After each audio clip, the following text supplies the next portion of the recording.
Indonesia adalah negara dengan populasi nomor 4 terbesar di dunia. Pada tahun 2022, Indonesia menjadi rumah bagi 257 juta penduduk. Jumlah penduduk usia produktif mencapai 2 kali lipat jumlah penduduk usia anak dan usia lanjut. Jumlah penduduk usia produktif menyediakan sumber tenaga kerja, pelaku usaha, dan konsumen potensial yang berperan dalam percepatan pembangunan. Sayangnya, bonus demografi tersebut belum dapat dimanfaatkan secara optimal, sehingga belum memberi dampak pada pembangunan. Banyaknya jumlah manusia belum berbanding lurus dengan tingginya kualitas SDM.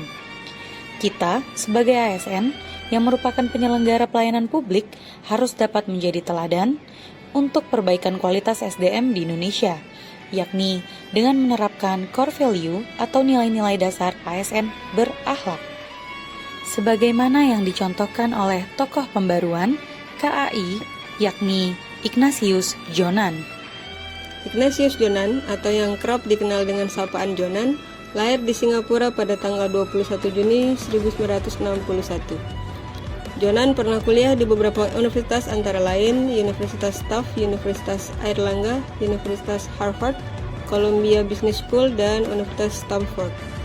Sebelum Jonan dilantik sebagai Menteri Perhubungan pada tanggal 27 Oktober 2014 oleh Presiden Jokowi, ia merupakan seorang pemimpin direktur di PT KAI. Pada awal ia menjabat, banyak orang yang meragukan kemampuannya untuk menjadi pemimpin di PT KAI, karena ia dulunya adalah seorang akuntan dan tidak berhubungan dengan dunia transportasi khususnya perkeretaapian.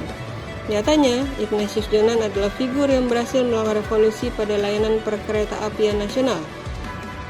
Kondisi perkeretaapian Indonesia pada awalnya sangat kacau balau. Gerbong kereta rusak dan kotor, kursi penumpang robek dan tidak layak diduduki. Tiap gerbong terasa sesak karena saking banyaknya penumpang. Bahkan sampai penumpang duduk di atas gerbong kereta. Belum lagi ditambah dengan para pedagang masuk seenaknya dengan barang dagangannya, banyak pencopet dan pengemis, serta masih banyak lagi permasalahan yang ada di PT Kereta Api Indonesia. Langkah perbaikan PT Kereta Api Indonesia yang dilakukan oleh Jonan antara lain dengan menerapkan nilai-nilai yang kita kenal sekarang dengan core values berakhlak. Antara lain yaitu berorientasi pelayanan. Sebagai contoh, Jonan melakukan penghapusan kereta api ekonomi non-AC menjadi kereta full AC pada Juli 2013. Selain itu, Jonan juga melakukan revitalisasi terhadap kereta-kereta yang ada, karena kereta yang sudah tua dan tidak layak untuk operasional akan berpotensi membahayakan keselamatan penumpang. Akuntabel. Banyak berita yang mengatakan sebelum Jonan menjabat anggaran di PT Kereta Api tidak karuan. Jonan banyak melakukan perubahan pada sistem di PT Kereta Api secara menyeluruh dan adanya transparansi internal dengan Code of Conduct untuk meningkatkan perbaikan kinerja melalui sistem reward dan punishment kepada pegawai. Kompeten. Jonan sebagai pemimpin merupakan sosok yang konsisten terhadap visi dan misi yang telah dibawanya. Jonan menjadi agent of change PT KAI yang memberikan energi baru dalam membentuk nilai dan perilaku yang baru dalam organisasi dengan menggunakan prinsip leading by example atau memberikan keteladanan. Hal ini bertujuan agar karyawannya mampu mengerjakan dan mengikuti arahan dalam rangka mencapai tujuan yang akan dicapai. Harmonis. Salah satu masalah utama dalam manajemen kereta api adalah tingginya penyelewengan akibat rendahnya remunerasi pegawai.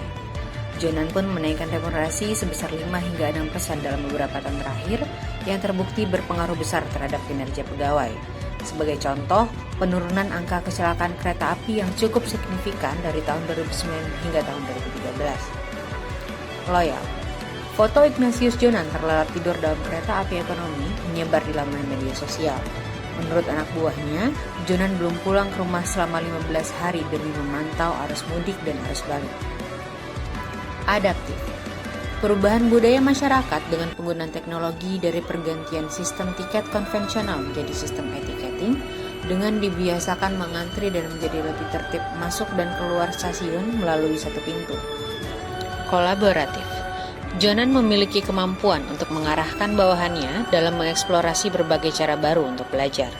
Dalam hal ini, Jonan berusaha untuk meningkatkan kemampuan dengan mengirim karyawan setiap 3 bulan ke luar negeri untuk mempelajari teknologi dan pelayanan seputar perkereta apian.